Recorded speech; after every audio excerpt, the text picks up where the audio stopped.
Suamiku membuang kucing peninggalan ibu, tapi 3 hari kemudian kucing itu pulang dan menggali tanah di belakang rumah yang isinya membongkar rahasia mengerikan tentang siapa sebenarnya orang yang tidur di sebelahku setiap malam. Sebelum kita mulai lebih lanjut, yuk, tekan tombol suka, serta tombol subscribe agar tidak ketinggalan kisah menarik lainnya. Dan jangan lupa absen asal kota Bapak Ibu di kolom komentar. Semoga rezeki kita semua dilancarkan, kesehatan kita diberkahi, dan keluarga kita selalu harmonis dalam lindungannya. Amin. Namanya si Hitam, tapi kelakuannya lebih mirip preman pasar daripada kucing rumahan yang manis. Bulunya hitam legam tanpa ada warna lain sedikit pun. Matanya kuning menyala seperti lampu jalanan yang mau putus, dan ada bekas luka di telinga kirinya yang membuat tampangnya makin garang. Ibu menemukannya di selokan depan rumah sekitar 2 tahun lalu. Basah kuyup dan gemetar kedinginan, persis seperti ayam sayur yang kehujanan.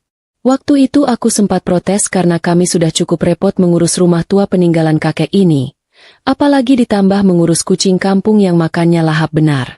Tapi ibu cuma tertawa, bilang kalau rumah tanpa kucing itu ibarat sayur tanpa garam, hambar dan kurang bernyawa. Ibu selalu punya cara pandang yang aneh tapi menenangkan soal kehidupan, termasuk soal si Hitam. Beliau sering duduk di kursi goyang rotan kesayangannya di teras belakang, mengelus kepala si Hitam yang tidur mendengkur keras sekali seperti mesin traktor rusak. Katanya, kucing hitam itu bukan pembawa sial seperti yang dibilang orang-orang kuno, melainkan penjaga yang tak terlihat.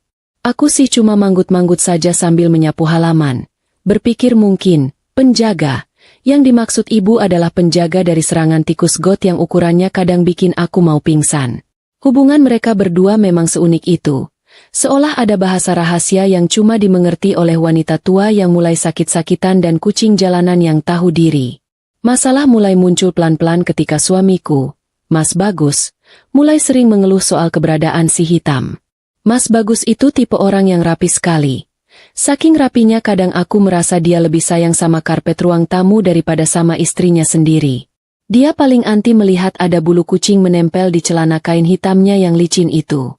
Pernah suatu hari, Mas Bagus pulang kerja dengan wajah yang ditekuk sampai berlipat-lipat.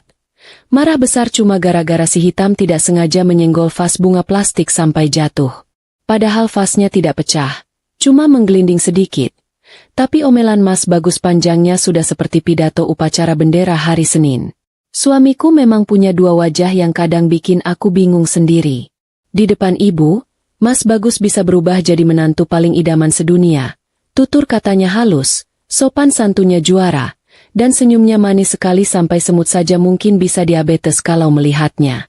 Tapi begitu ibu masuk kamar atau sedang tidur, senyum itu langsung hilang tanpa bekas. Digantikan tatapan dingin dan dengusan kesal setiap kali si Hitam lewat di depannya. Si Hitam pun sepertinya punya naluri tajam. Dia tidak pernah mau dekat-dekat dengan Mas Bagus. Kalau Mas Bagus duduk di sofa, si Hitam pasti pindah ke ujung ruangan sambil menatap suamiku dengan tatapan curiga. Ekornya dikibas-kibaskan tanda tidak suka. Kondisi kesehatan ibu menurun drastis dalam 3 bulan terakhir tanpa sebab yang jelas dokter bisa pastikan. Awalnya cuma pusing biasa dan pegal-pegal. Lama-lama ibu jadi sering sesak napas dan kakinya bengkak sampai susah berjalan. Rumah yang tadinya hangat perlahan berubah jadi suram. Bau minyak angin dan obat-obatan mulai menggantikan aroma masakan ibu yang biasanya memenuhi dapur. Aku yang tadinya sibuk bekerja paruh waktu akhirnya memutuskan berhenti total untuk merawat ibu. Mas Bagus setuju-setuju saja. Malah dia yang paling semangat menyuruhku fokus mengurus ibu. Katanya biar dia saja yang banting tulang cari nafkah. Terdengar heroik memang. Tapi belakangan aku baru sadar kalau ada udang di balik batu dari semua kebaikannya itu. Malam itu hujan turun deras sekali. Jenis hujan yang bikin suasana rumah jadi terasa makin dingin dan mencekam. Aku sedang menyuapi ibu bubur ayam yang sudah diblender halus. Sementara si Hitam duduk setia di ujung kaki tempat tidur ibu. Kucing itu tidak tidur. Matanya terus mengawasi pintu kamar seolah-olah dia adalah satpam pribadi ibu yang siap menerkam siapa saja yang berniat jahat. Ibu menolak suapan ketiga. Tangannya yang kurus kering dan gemetar meraih tanganku. Remasannya lemah sekali tapi aku bisa merasakan ada urgensi di sana. Napas ibu terdengar berat. Bunyi ngik-ngik kecil terdengar setiap kali beliau menarik napas panjang. Sari, Dengarkan ibu baik-baik. Bisik ibu dengan suara yang serak dan nyaris hilang ditelan suara hujan yang menghantam genteng. Aku mendekatkan telinga ke bibir ibu, menahan air mata yang rasanya sudah mendesak ingin keluar. Ibu melirik ke arah pintu kamar yang tertutup rapat, memastikan tidak ada orang lain yang mendengar. Lalu matanya beralih menatap si hitam yang kini sudah berdiri tegak. Kalau nanti ibu sudah tidak ada, kamu jangan pernah buang si hitam. Apapun yang terjadi, pertahankan dia di rumah ini. Dia bukan sekadar kucing. Nak, dia tahu, dia melihat apa yang ibu lihat. Kalimat ibu terputus-putus, membuat bulu kuduku meremang seketika.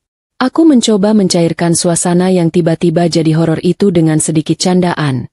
Walau hatiku sebenarnya gentar. Ibu bicara apa sih? Jangan ngelantur deh. Si hitam kan cuma jago makan ikan asin sama tidur seharian. Mana ngerti dia soal hal-hal begituan. Paling dia cuma melihat cicak di plafon. Aku tersenyum paksa sambil mengusap punggung tangan ibu yang terasa dingin seperti es. Tapi ibu tidak tertawa. Wajahnya datar dan serius. Tatapannya tajam menusuk mataku. Itu adalah tatapan orang yang sudah berada di ambang batas antara dunia ini dan dunia sana. Tatapan yang tidak bisa dibantah. Hati-hati sama suamimu, lanjut ibu tiba-tiba. Kalimat yang membuat jantungku rasanya berhenti berdetak selama 1 detik. Aku kaget bukan main. Kenapa tiba-tiba ibu bicara begitu soal Mas Bagus? Padahal selama ini Mas Bagus yang rajin membelikan ibu obat, membawakan buah-buahan, bahkan memijat kaki ibu kalau sedang kumat sakitnya. Mas Bagus baik kok, Bu. Dia sayang sama kita. Belaku pelan, mencoba meyakinkan diriku sendiri lebih dari meyakinkan ibu. Ibu cuma menggeleng lemah. Air mata menetes dari sudut matanya yang keriput. Beliau menunjuk laci meja di samping tempat tidur dengan dagunya. Tapi belum sempat aku membukanya. Pintu kamar tiba-tiba terbuka lebar. Mas Bagus masuk membawa nampan berisi segelas susu hangat. Wajahnya dihiasi senyum lebar yang entah kenapa malam itu terlihat sangat kaku di mataku. Wah, ibu belum tidur? Ini bagus buatkan susu jahe hangat, Bu. Biar tidurnya nyenyak dan badannya enak. Katanya dengan nada suara yang dibuat selembut mungkin. Si hitam langsung bereaksi. Dia mendesis keras. Suara his yang panjang dan menyeramkan. Sambil melengkungkan punggungnya tinggi-tinggi. Bulu-bulu di sepanjang tulang belakang kucing itu berdiri tegak seperti landak. Mas Bagus melirik sekilas ke arah kucing itu dengan tatapan jijik yang berusaha dia sembunyikan. Tapi aku sempat menangkap kilatan amarah di matanya. Suamiku meletakkan gelas susu itu di meja, tepat di atas laci yang tadi ditunjuk ibu. Minum dulu Gi, Bu. Mumpung hangat. Desak Mas Bagus sambil membantu mendudukkan ibu. Ibu menatap gelas susu itu dengan tatapan takut. Bibirnya gemetar, dan beliau menggeleng pelan menolak minum.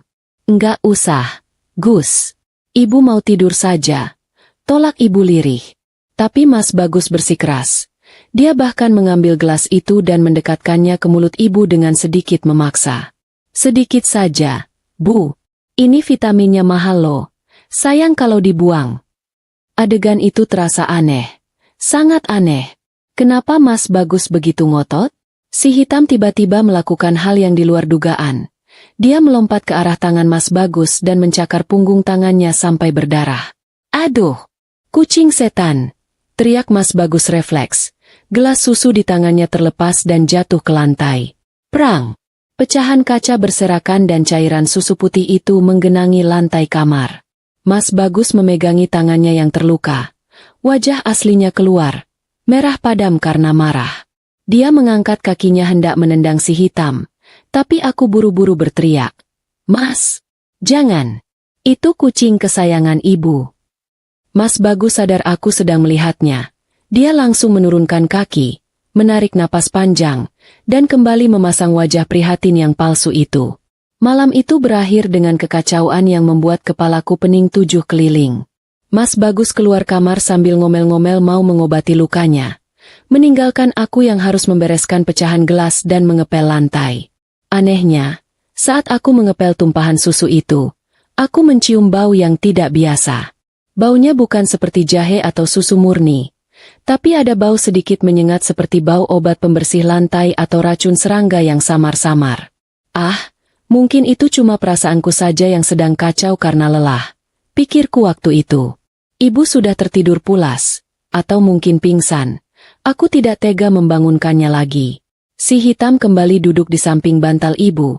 Menjilati kaki depannya seolah baru saja menang perang. 3 hari setelah kejadian gelas pecah itu, ibu meninggal dunia dalam tidurnya. Tidak ada drama. Tidak ada teriakan kesakitan. Ibu pergi begitu saja dengan tenang seolah-olah beliau cuma pindah tempat tidur. Aku yang menemukan ibu sudah dingin di pagi buta langsung histeris. Duniaku rasanya runtuh seketika. Orang yang paling tulus menyayangiku di dunia ini sudah pergi selamanya. Mas Bagus memelukku, menenangkan aku, mengurus semua keperluan pemakaman dengan sigap. Semua tetangga memuji betapa beruntungnya aku punya suami yang cekatan dan bertanggung jawab seperti Mas Bagus. Tapi di tengah keramaian pelayat, mataku menangkap sesuatu yang membuat hatiku nyeri. Si hitam duduk di pojok ruang tamu, di bawah kolong kursi, menatap keranda jenazah ibu dengan tatapan yang sangat sedih. Kucing itu tidak mengeong, tidak makan, dan tidak bergerak seharian. Dan yang lebih menyakitkan, setiap kali Mas Bagus lewat di dekat keranda untuk menyalami pelayat, si hitam akan mengeluarkan suara geraman rendah dari tenggorokannya. Suara itu kecil, tidak didengar orang lain, tapi aku mendengarnya jelas. Kucing itu marah. Kucing itu dendam. Dan entah kenapa, aku merasa si hitam sedang berusaha memberitahuku sesuatu yang otakku belum mampu mencernanya saat itu karena tertutup kabut duka. Rumah terasa sangat besar dan kosong setelah pemakaman selesai dan para pelayat pulang. Hening yang menyakitkan mulai merayap di setiap sudut ruangan. Mas Bagus duduk di ruang tengah, menghitung uang sumbangan pelayat dengan wajah yang terlihat sedikit lebih cerah daripada saat ibu masih hidup. Sari, besok kita harus mulai beres-beres kamar ibu ya. Barang-barangnya disumbangkan saja, biar nggak jadi sarang penyakit. Kata Mas Bagus santai sambil memasukkan uang ke dalam amplop coklat. Aku menatapnya tak percaya. Tanah kuburan ibu bahkan belum kering benar. Tapi dia sudah bicara soal menyingkirkan barang-barang ibu? Aku cuma mengangguk lemah. Terlalu lelah untuk berdebat. Aku berjalan menuju kamar ibu. Niatnya mau memeluk bantal bekas ibu tidur untuk mengobati rindu. Saat aku membuka pintu, si hitam sudah ada di sana. Meringkuk di atas sajadah ibu yang belum sempat dilipat. Melihat aku masuk, si hitam bangkit dan berjalan memutariku, menggosokkan badannya ke kakiku sambil mengeong pelan dan sedih. Aku menggendong kucing berat itu, membenamkan wajahku ke bulunya yang tebal dan menangis sejadinya. Tinggal kita berdua sekarang. TAM. Kamu jangan nakal ya. Jangan bikin Mas Bagus marah. Nanti aku nggak bisa belain kamu terus. Bisikku pada kucing itu. Tapi sepertinya, harapan itu cuma angan-angan kosong belaka. Mas Bagus semakin terang-terangan menunjukkan ketidaksukaannya pada si hitam. Pernah aku memergoki Mas Bagus menendang piring makan si hitam sampai isinya tumpah kemana-mana saat aku sedang di kamar mandi. Kucing sialan. Makan terus kerjanya. Bikin boros uang belanja saja. Gerutu Mas Bagus waktu itu. Padahal si hitam makan ikan pindang murah yang aku beli di pasar. Bukan makanan kaleng mahal. Uang belanja pun sebenarnya uang peninggalan ibu. Bukan uang hasil keringat Mas Bagus yang kerjanya serabutan tidak jelas. Puncaknya adalah seminggu setelah kematian ibu. Mas Bagus mulai mendesakku soal sertifikat rumah. Dek, ini rumah kan sudah tua. Banyak rayapnya. Mending kita jual saja. Uangnya buat modal usaha Mas. Mas ada rencana mau buka bengkel besar di kota. Biar hidup kita enak. Bujuknya saat kami sedang makan malam. Aku menolak halus. Bilang kalau ini rumah warisan satu-satunya dan banyak kenangannya. Mas Bagus langsung membanting sendoknya ke piring. Suaranya nyaring bikin kaget. Kenangan. Kenangan. Kamu itu hidup di masa lalu terus. Kapan mau majunya kalau begini? Bentaknya kasar. Si hitam yang sedang tidur di bawah meja langsung lari ketakutan mendengar bentakan itu. Malam itu aku tidur memunggungi suamiku. Air mata membasahi bantal. Aku mulai merasa ada yang salah dengan pernikahanku, ada yang salah dengan kematian ibu, dan ada yang salah dengan Mas Bagus. Firasat buruk mulai menghantuiku, dan satu-satunya makhluk hidup di rumah ini yang sepertinya paham perasaanku cuma si hitam. Tanpa aku sadari, Malam itu adalah malam terakhir aku melihat si hitam tidur dengan tenang di dalam rumah. Karena rencana jahat Mas Bagus untuk menyingkirkan duri dalam dagingnya sudah matang. Dan duri itu, di mata Mas Bagus, adalah kucing hitam tak berdosa warisan ibuku. Seminggu setelah ibu pergi, rumah ini rasanya bukan lagi tempat pulang yang nyaman, melainkan seperti kandang macan yang pintunya lupa dikunci. Hawa dingin peninggalan jenazah belum benar-benar hilang, tapi hawa panas dari amarah suamiku sudah mulai menguasai setiap sudut ruangan. Mas Bagus yang dulu ku kenal sabar dan nrimo, sekarang berubah jadi orang asing yang sumbu emosinya pendek sekali. Sedikit-sedikit membentak, sedikit-sedikit membanting pintu.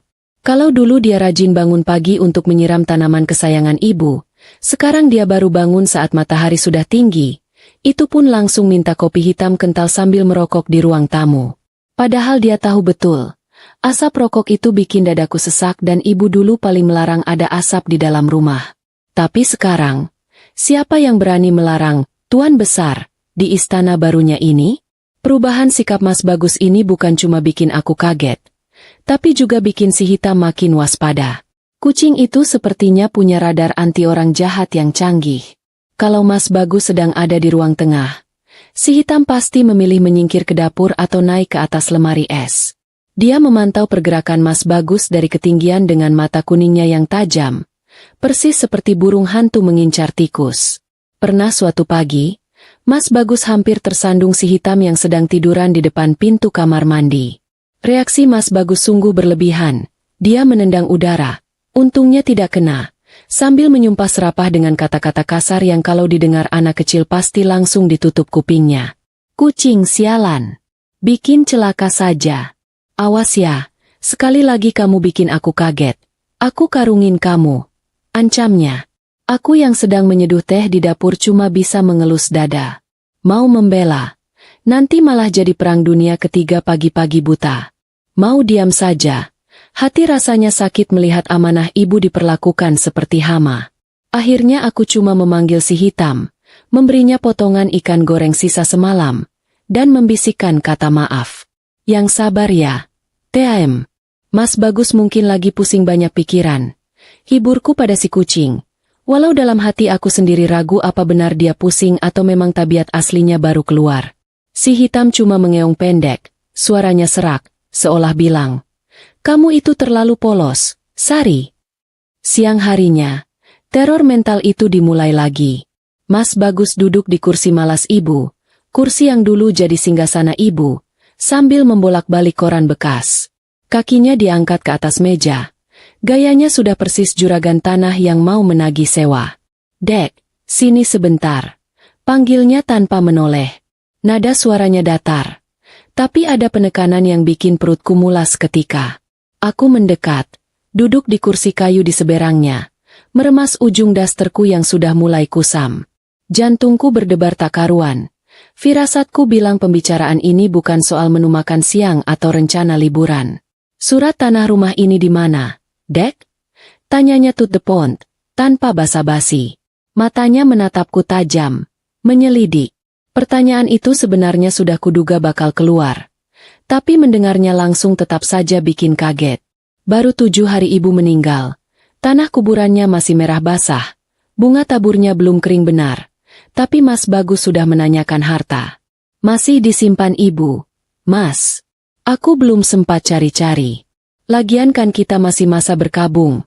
Enggak enak sama tetangga kalau ribut-ribut soal harta warisan." Jawabku pelan, mencoba mengulur waktu. Aku tahu ibu menyimpan semua dokumen penting di tas koper besi di bawah kolong tempat tidurnya. Tapi aku tidak sudi memberitahu Mas Bagus sekarang. Bukan karena aku pelit, tapi karena aku ingat pesan ibu malam itu. "Hati-hati sama suamimu." Wajah Mas Bagus langsung berubah masam. Kerutan di dahinya bertambah banyak. Dia melipat koran itu dengan kasar dan meletakkannya di meja. "Loh, kok malah mikirin tetangga? Tetangga itu nggak kasih kita makan. Dek, Mas ini butuh modal. Mas mau buka usaha bengkel yang besar.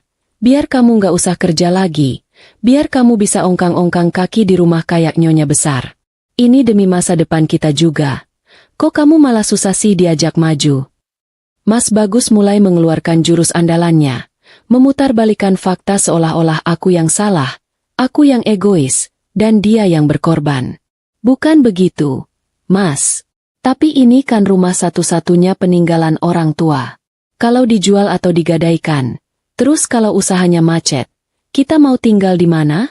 Di kolong jembatan? Tanyaku, memberanikan diri sedikit membantah. Mas Bagus tertawa, tapi tawanya kering dan meremehkan. Kamu itu ya, pikirannya negatif terus. Doakan suaminya sukses dong, bukan malah didoakan bangkrut. Lagian, rumah ini terlalu besar buat kita berdua. Capek ngurusnya.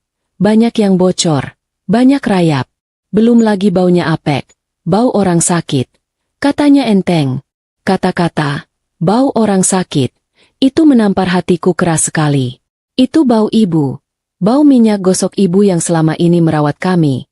Dan dia menyebutnya dengan nada jijik. Tiba-tiba, brak.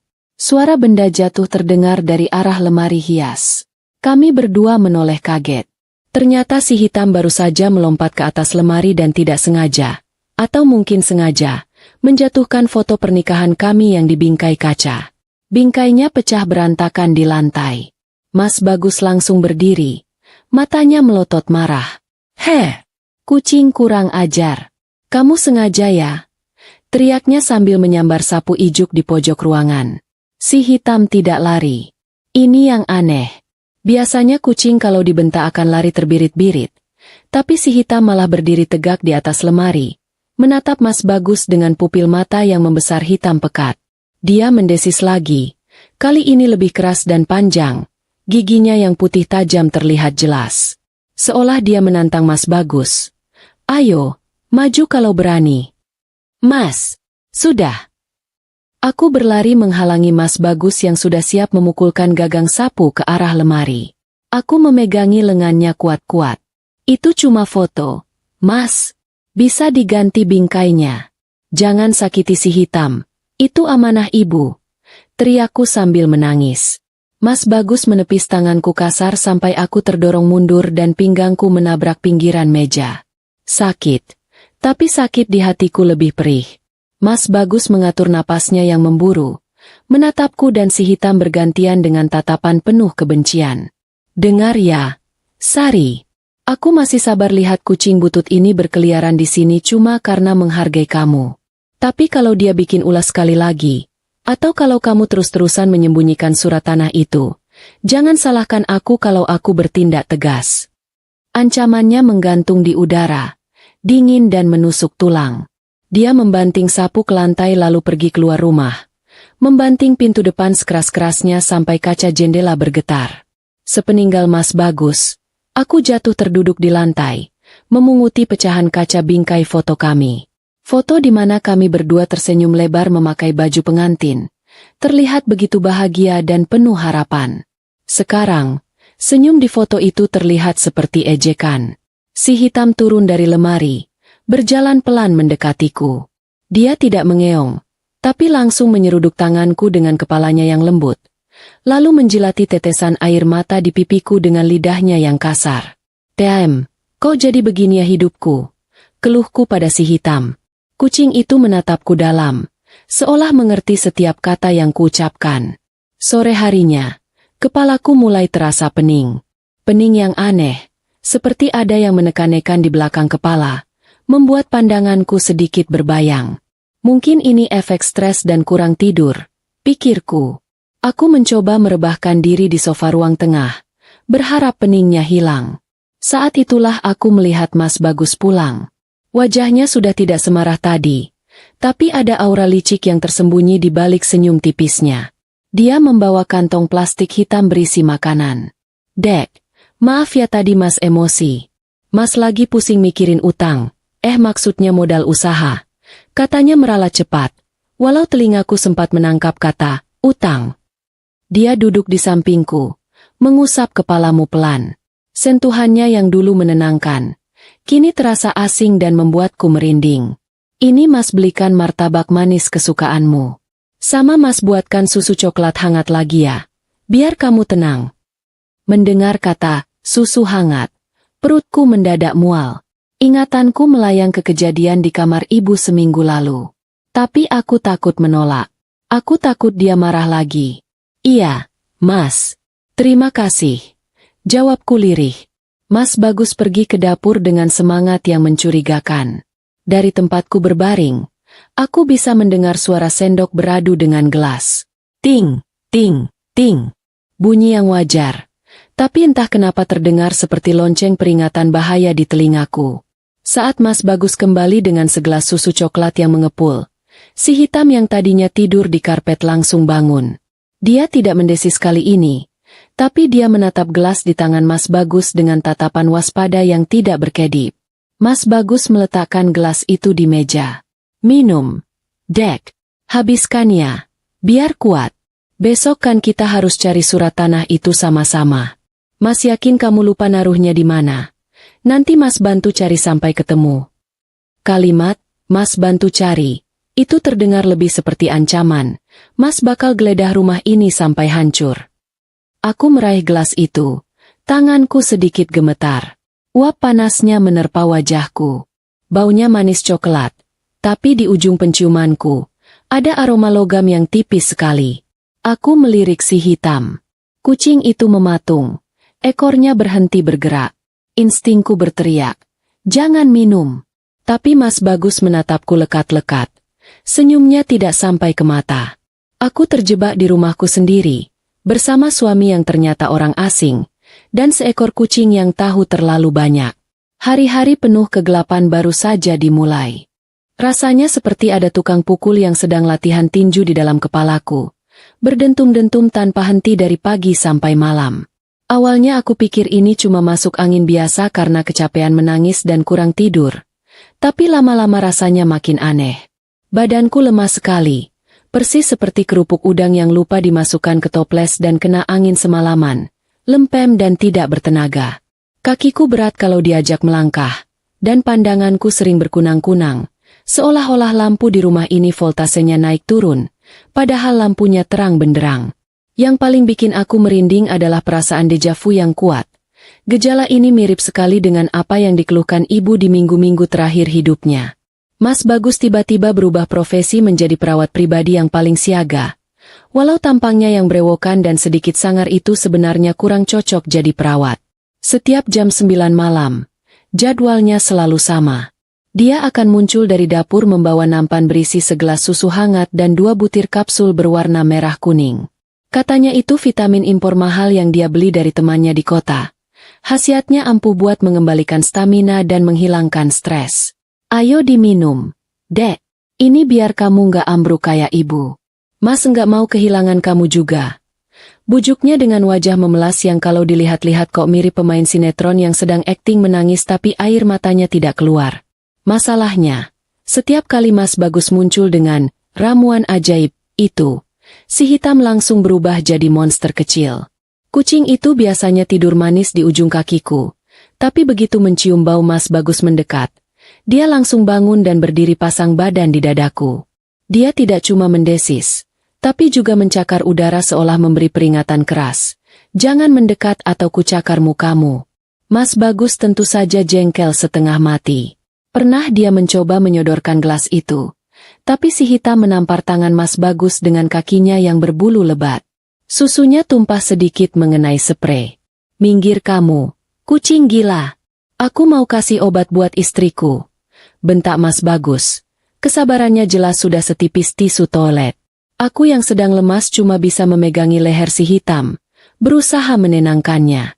"Sudah, TM, sudah. Mas Bagus cuma mau kasih obat kok," kataku dengan suara parau. Tapi si hitam menatapku dengan matanya yang bulat besar, seolah mau bilang, "Kamu itu bodoh atau polos sih, Sari?" Dia terus mengeong keras. Suaranya bukan meong manja minta makan, tapi meong panik seperti kucing yang melihat hantu. Mas Bagus akhirnya menggunakan taktik kasar. Dia menarik ekor si hitam dan melemparnya keluar kamar, lalu buru-buru menutup pintu sebelum kucing itu masuk lagi. Suara garukan kuku si hitam di daun pintu terdengar menyayat hati, bikin aku makin pusing. Kucing itu makin lama makin nggak beres. "Dek, mungkin kemasukan roh jahat," kata Mas Bagus sambil ngos-ngosan. merapikan bajunya yang kusut. Dia kembali duduk di tepi kasur, menyodorkan kapsul dan susu itu lagi. Sudah, jangan didengar. Sekarang minum ini. Mas lihat kamu makin kurus. Mas sedih lihatnya. Tatapannya lembut. Tangannya membelai rambutku. Di saat-saat seperti ini, benteng pertahananku runtuh. Aku butuh sandaran. Aku butuh percaya bahwa suamiku memang peduli. Mungkin dia kasar pada kucing karena dia stres. Bukan karena dia jahat. Begitu pikirku naif. Aku menelan kapsul itu. Rasanya pahit luar biasa sampai menempel di tenggorokan. Padahal sudah didorong pakai susu manis. Pahit banget, Mas. Keluhku sambil meringis. Mas Bagus tersenyum tipis. Ya namanya obat mana ada yang rasa stroberi, Dek. Yang penting sehat. Dia menungguku sampai gelas itu benar-benar kosong. Matanya tidak lepas mengawasi jakunku yang bergerak menelan air. Ada kepuasan aneh di wajahnya setiap kali aku menghabiskan minuman itu. Setelah itu, dia akan menyelimutiku rapat-rapat, mematikan lampu utama, dan membiarkan lampu tidur yang remang-remang menyala. Tidur yang nyenyak ya. Besok kita bicara soal surat tanah lagi kalau kamu sudah sehatan. Bisiknya sebelum keluar kamar. Efek obat itu datangnya cepat sekali. Lebih cepat dari kilat. Baru 15 menit setelah minum, mataku rasanya berat seperti diganduli batu bata. Kesadaranku mulai melayang-layang. Anehnya, bukannya merasa segar. Aku malah merasa tubuhku makin lumpuh. Aku ingin menggerakkan jari tangan saja rasanya susah sekali. Di tengah kesadaran yang timbul tenggelam itu, aku sayup-sayup mendengar suara Mas Bagus di ruang tengah. Dia sedang menelepon seseorang. Suaranya pelan, berbisik-bisik, tapi karena suasana malam itu hening, aku masih bisa menangkap beberapa potong kalimat. Iya, bos. Aman. Tenang saja. Anaknya gampang diatur. Beda sama ibunya yang keras kepala. Iya, obatnya jalan terus kok. Sertifikat? Besok atau lusa pasti sudah di tangan. Tenang, jatah bos aman. Kata-kata itu berputar-putar di kepalaku yang makin berat. Obat? Sertifikat? Jatah? Otakku berusaha merangkai teka-teki itu, tapi rasanya buntu. Logikaku kalah telak sama rasa kantuk yang membius paksa. Sebelum aku benar-benar pingsan tertidur, aku melihat bayangan hitam melompat masuk lewat jendela kamar yang sedikit terbuka. Itu si hitam. Dia berhasil masuk lagi. Kucing itu tidak bersuara. Dia merayap pelan ke samping bantal, menempelkan hidungnya yang basah ke pipiku. Dengkurannya terdengar beda malam ini. Bukan dengkuran nyaman, tapi dengkuran gelisah yang bergetar cepat. Aku ingin bilang ke si hitam kalau aku takut. Aku ingin bilang kalau omongan Mas Bagus di telepon tadi terdengar jahat, tapi mulutku terkunci rapat. Lidahku keluh. Dunia di sekelilingku berubah gelap gulita. Satu-satunya hal yang aku ingat sebelum semuanya hilang adalah rasa dingin yang menjalar dari ujung kaki ke seluruh tubuh. Persis rasa dingin yang aku rasakan saat memegang tangan ibu terakhir kalinya. Apakah aku sedang dijemput maut pelan-pelan lewat tangan orang yang tidur di sebelahku setiap malam? Pertanyaan itu tidak sempat terjawab, karena aku sudah tenggelam dalam mimpi buruk yang panjang. Dan besok pagi, saat aku bangun, aku akan mendapati mimpi buruk itu menjadi kenyataan yang lebih menyakitkan. Pelindung kecilku, si hitam, sudah tidak ada lagi di tempatnya. Bangun tidur pagi itu rasanya bukan seperti habis istirahat, tapi lebih mirip habis ikut lomba lari maraton sambil menggendong karung beras. Kepalaku beratnya minta ampun, mata rasanya lengket susah dibuka, dan mulutku terasa pahit seolah aku baru saja mengunyah kulit jeruk bali mentah. Matahari sudah tinggi, sinarnya menerobos masuk lewat celah gorden, menciptakan garis-garis debu yang menari di udara. Aneh sekali. Biasanya, alarm pagiku yang paling ampuh bukan jam beker atau suara ayam tetangga, melainkan berat badan 5 kilogram yang menimpa perutku. Si hitam biasanya jam segini sudah memijat perutku dengan kakinya, minta jatah makan sambil mengeong manja yang suaranya mirip bayi menangis. Tapi pagi ini, kamar sunyi senyap, hening yang tidak wajar. Aku memaksakan diri untuk duduk, meski dunia rasanya berputar seperti gangsing. "TAM, hitam?" Panggilku dengan suara serak khas bangun tidur. Tidak ada jawaban. Tidak ada suara lonceng kalung bergemerincing. Tidak ada suara cakaran di pintu. Perasaanku mendadak tidak enak. Lebih tidak enak daripada saat dompet ketinggalan di pasar. Aku menyeret langkah keluar kamar. Berpegangan pada dinding karena keseimbanganku masih kacau balau gara-gara vitamin semalam. Pemandangan di ruang tengah membuat dahiku berkerut. Bersih. Terlalu bersih. Mangkuk makan si hitam yang biasanya ada di pojok dekat kulkas sudah hilang. Kotak pasirnya yang ada di dekat pintu belakang juga lenyap tak berbekas. Bahkan bulu-bulu halus yang biasanya menempel di karpet, yang selalu jadi alasan Mas Bagus ngomel, sudah tidak terlihat. Mas Bagus duduk santai di sofa sambil menonton acara dangdut di televisi. Kakinya bergoyang-goyang mengikuti irama gendang. Wajahnya cerah ceria seolah dia baru saja menang undian jalan santai. Mas, panggilku pelan. Mas Bagus menoleh. Senyumnya lebar sekali sampai matanya menyipit. Tuan Putri sudah bangun. Tumben siang banget bangunnya. Dek, efek vitaminnya mantap ya? Segarkan badannya? Tanyanya dengan nada yang sok asik. Aku mengabaikan pertanyaan itu karena badanku jelas jauh dari kata segar. Si hitam mana? Mas? Kok tempat makannya nggak ada? Tanyaku langsung ke inti masalah. Ekspresi Mas Bagus berubah sedikit. Tapi dia pintar sekali menyembunyikannya di balik wajah polos yang dibuat-buat. Dia mematikan televisi, lalu menatapku dengan tatapan prihatin yang, kalau aku tidak sedang curiga, mungkin akan terlihat tulus. Oh, itu. Tadi pagi pas Mas mau buang sampah ke depan, si hitam lari keluar. Dek, Mas sudah panggil-panggil, sudah Mas kejar sampai ujung gang. Tapi dia larinya kencang banget. Kayaknya dia ngejar kucing betina atau apa. Mas enggak tahu. Jantungku mencelos. Lari? Si hitam itu enggak pernah main jauh.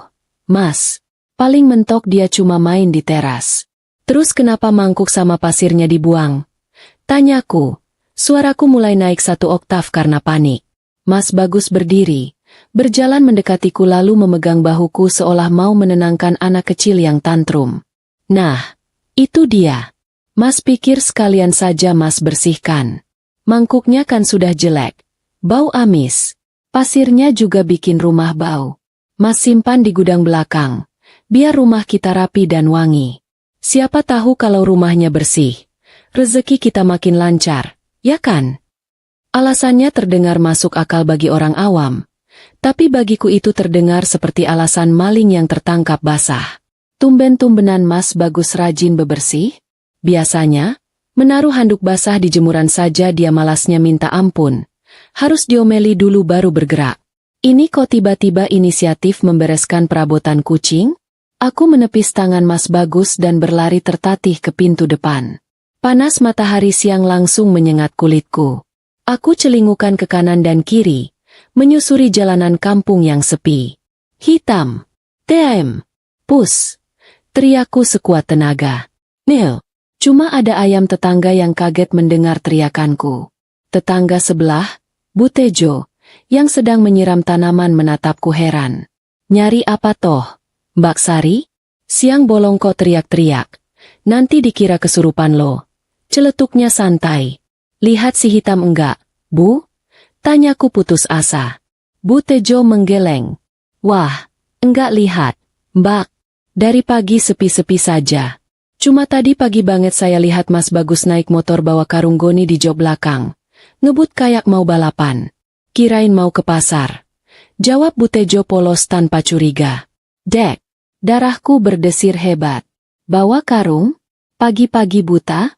Kakiku lemas. Aku jatuh terduduk di teras. Mas Bagus menyusulku keluar. Wajahnya sedikit puncat saat melihat aku mengobrol dengan Bu Tejo. Tapi dia cepat-cepat menguasai keadaan. Aduh, Bu Tejo bisa saja. Itu saya bawa sampah daun kering.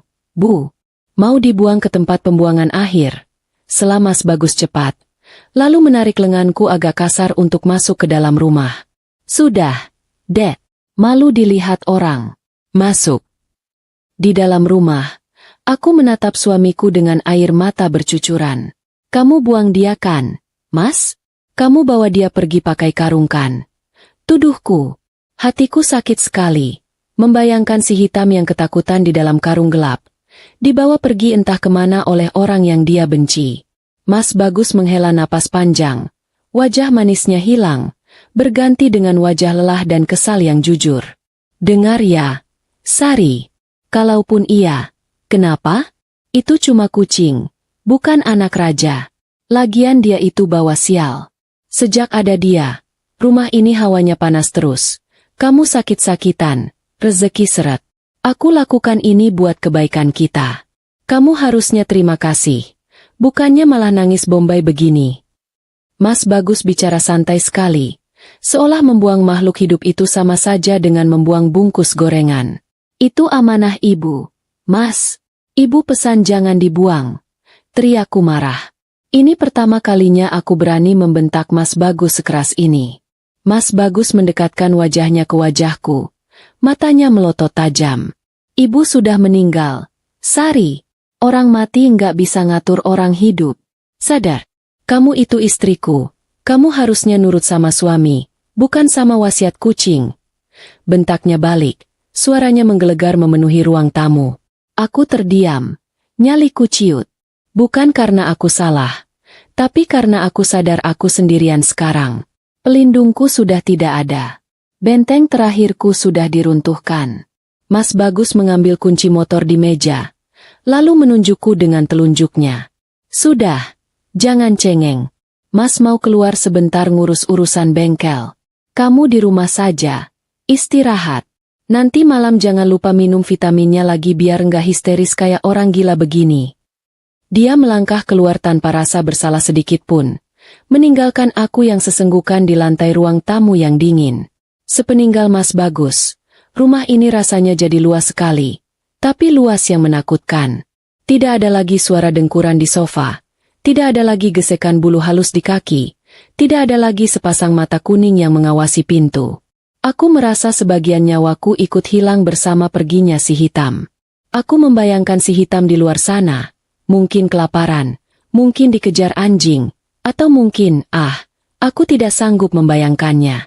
Aku merasa gagal menjadi anak. Ibu baru meninggal seminggu, dan aku sudah gagal menjaga satu-satunya titipan beliau. Sore itu aku lalui dengan tatapan kosong menatap pintu belakang. Berharap ada keajaiban si hitam tiba-tiba muncul sambil mengeong minta makan. Tapi logika di kepalaku tahu itu mustahil. Mas Bagus pasti membuangnya jauh sekali. Malam mulai turun, dan bayang-bayang di rumah tua ini terasa makin panjang dan menyeramkan. Tanpa si hitam, aku sadar malam ini aku benar-benar tidak punya teman. Dan nanti jam 9, Mas Bagus akan pulang membawa segelas susu dan senyum palsunya lagi. Aku harus bagaimana? Lari tidak kuat, melawan tidak berani. Aku cuma bisa berdoa dalam hati, semoga dimanapun si hitam berada, dia selamat. Karena cuma itu harapan yang tersisa di hatiku yang mulai retak ini. Kehilangan itu rasanya seperti ada lubang besar di dada yang anginnya terus berhembus masuk bikin masuk angin hati, perih dan kembung oleh kesedihan yang tak bisa disendawakan. Sudah 3 hari sejak si hitam hilang, atau lebih tepatnya, dihilangkan, dan rasanya rumah ini jadi 2 kali lebih besar dan 10 kali lebih sunyi. Biasanya, kalau aku sedang melamun di teras belakang sambil memandang pohon nangka, pasti ada buntut hitam yang melambai-lambai di sela tanaman pandan, atau setidaknya ada suara meong berisik minta jatah makan. Sekarang, yang ada cuma suara angin yang menggoyangkan daun kering dan suara Mas Bagus yang ngomel-ngomel sendiri di ruang tengah. Aku merasa jadi seperti zombie di film-film. Hidup segan mati tak mau, berjalan menyeret kaki dari kamar ke dapur cuma untuk minum air putih karena tenggorokan rasanya kering kerontang terus. Bukannya jadi pelipur lara, Mas Bagus malah makin hari makin mirip penagih utang keliling yang galaknya minta ampun kalau nasabahnya telat bayar. Topeng suami siaga yang dia pakai di awal-awal ibu meninggal sepertinya sudah dilempar ke tempat sampah, diganti dengan wajah aslinya yang ternyata tidak sabaran dan mata duitan. Dia sudah tidak lagi repot-repot membelikan martabak manis atau pura-pura memijat pundakku. Sekarang, setiap kali mata kami bertemu, pertanyaan yang keluar dari mulutnya selalu sama dan diulang-ulang seperti kaset rusak. Mana suratnya? Kapan kita ke notaris? Kamu mau kita hidup susah terus? Padahal kalau dipikir-pikir, hidup kami selama ini baik-baik saja, tidak kaya raya tapi cukup makan. Entah definisi, Susah, versi Mas Bagus itu yang seperti apa? Alasan klasik soal buka bengkel itu lama-lama terdengar seperti dongeng pengantar tidur yang alurnya makin tidak masuk akal. Katanya mau buka bengkel besar di jalan raya biar sukses. Tapi gelagatnya malah lebih mirip orang yang lagi dikejar setan. Mas Bagus jadi sering kaget kalau ada suara motor berhenti di depan pagar. Dia bakal mengintip dari balik gorden dengan wajah pucat dan keringat dingin sebesar biji jagung. Pernah ada tamu bertampang sangar datang mencari dia. Mas Bagus bilangnya itu teman lama. Tapi kok ngobrolnya bisik-bisik di teras sambil marah-marah? Aku yang bodoh atau memang terlalu polos ini mulai curiga. Jangan-jangan, bengkel, itu cuma kode untuk lubang utang yang sudah dia gali sendiri. Mungkin utang judi, atau utang gaya hidup sok kaya yang selama ini dia pamerkan ke teman-temannya. Badanku rasanya makin hari makin tidak karuan. Seolah-olah tulang-tulangku dipreteli satu persatu saat aku tidur lalu dipasang lagi tapi posisinya terbalik. Efek, vitamin. Mahal dari Mas Bagus itu bukannya bikin segar malah bikin aku merasa lumpuh pelan-pelan. Kepala pening, perut mual, dan tenaga rasanya terkuras habis padahal cuma duduk diam. Mas Bagus dengan liciknya memanfaatkan kondisiku ini. Dia bilang aku sakit-sakitan karena rumah ini membawa aura negatif. Katanya terlalu banyak kenangan sedih bikin tubuhku menolak sehat. Tuh kan, kamu lemas terus, Dek. Ini tanda alam kalau kita harus pindah. Jual rumah ini, kita beli rumah baru yang modern, yang gak ada bau masa lalunya. Hasutnya setiap malam sambil menyodorkan gelas susu maut itu. Dan bodohnya, karena putus asa dan tidak ada si hitam yang mengingatkan, aku tetap meminumnya walau sambil menahan mual. Kesabaran Mas Bagus akhirnya putus juga di hari keempat. Suaranya nyaring seperti karet gelang yang ditarik maksimal lalu dijepretkan ke kulit, pedas dan bikin kaget. Siang itu dia tidak lagi bertanya baik-baik. Dia mulai mengacak-acak lemari pakaian di kamar kami. Baju-baju dasterku dilempar ke lantai. Laci-laci ditarik sampai copot dari relnya. Aku tahu kamu simpan di suatu tempat. Sari, jangan pura-pura bodoh. Di mana kamu sembunyikan tas dokumen ibu? Teriaknya sambil membongkar tumpukan kain jarik. Aku cuma bisa menangis di pojok kasur, memeluk lutut, ketakutan melihat suamiku berubah jadi orang asing yang beringas. Rasanya seperti melihat perampok masuk rumah. Bedanya perampok ini punya kunci duplikat dan tidur di sebelahku tiap malam. Di tengah kekacauan itu, aku merasa jadi anak paling durhaka sedunia akhirat karena gagal mempertahankan ketenangan rumah ini. Dulu ibu selalu menjaga kerapian rumah, menaruh barang pada tempatnya dengan teliti. Sekarang, rumah ini kapal pecah. Mas Bagus bahkan tega menendang kotak jahit kesayangan ibu sampai benang-benangnya menggelinding kemana-mana. Mas, berhenti. Itu barang ibu. Jeritku parau. Mas Bagus menoleh. Matanya merah menyala. Persetan sama barang rongsokan ini. Kalau kamu nggak kasih surat tanah itu besok, aku bakar semua barang-barang tua ini di halaman. Biar puas sekalian. Ancamnya. Kalimat itu sukses membungkam mulutku. Aku tahu dia nekat. Dia orang yang tega membuang kucing tak berdaya. Membakar barang mati pasti hal enteng buat dia. Malam itu ditutup dengan ultimatum yang dinginnya ngalahin es batu di kutub utara. Mas Bagus keluar kamar sambil membanting pintu sampai selnya bunyi krek tanda protes. Dia meninggalkanku sendirian dalam gelap, tanpa lampu tidur, tanpa selimut yang dirapikan. Di luar hujan mulai turun lagi. Rintik-rintiknya memukul kaca jendela seirama dengan detak jantungku yang lemah. Aku meraba-raba sisi kasur yang kosong, tempat di mana si hitam biasanya tidur meringkuk menghangatkan kakiku. Kosong, dingin. Aku baru sadar betapa berartinya kehadiran seekor kucing kampung itu. Dia bukan cuma hewan peliharaan. Dia adalah benteng terakhir kewarasanku. Tanpa dia, aku merasa telanjang menghadapi badai yang diciptakan suamiku sendiri. Tangisanku malam itu bukan lagi tangisan sedih, tapi tangisan putus asa orang yang kalah. Aku merasa tidak punya harapan. Tubuhku sakit, hatiku hancur, dan besok pagi aku harus menyerahkan satu-satunya peninggalan ibu atau melihat semuanya dibakar habis. Aku memejamkan mata, membayangkan wajah ibu, membayangkan kumis si hitam yang geli kalau kena pipi. Bu, Sari nggak kuat. Tam, kamu di mana? Pulang dong. bisikku pada kegelapan.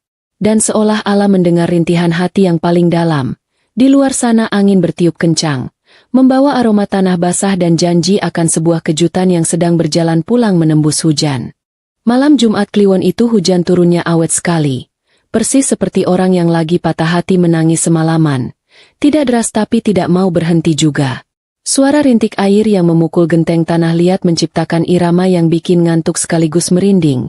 Apalagi di rumah tua sebesar ini sendirian. Mas Bagus belum pulang sejak sore. Katanya ada urusan mendadak.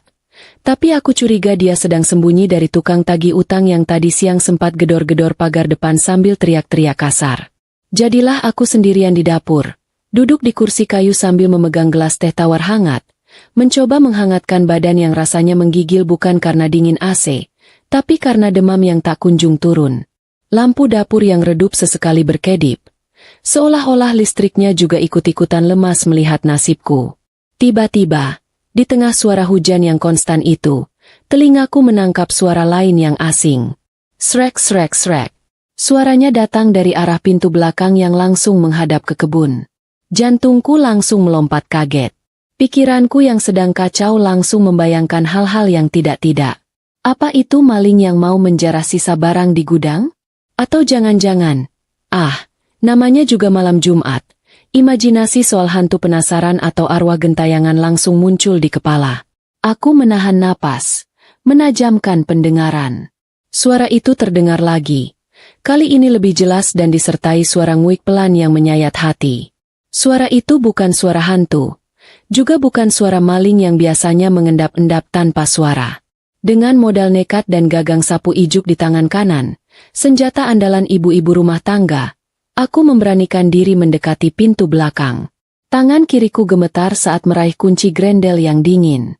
Siapa di luar? Tanyaku dengan suara yang berusaha kubuat galak, tapi malah terdengar cicit seperti tikus kejepit. Tidak ada jawaban, hanya suara garukan di kayu yang makin cepat dan tidak sabaran. Srek, srek, srek. Bismillah. Aku memutar kunci dan membuka pintu sedikit saja. Siap-siap memukul kalau ternyata itu orang jahat. Begitu pintu terbuka, angin basah langsung menampar wajahku. Tapi mataku tidak tertuju pada kegelapan kebun, melainkan ke bawah, tepat di atas keset kaki yang sudah basah kuyup.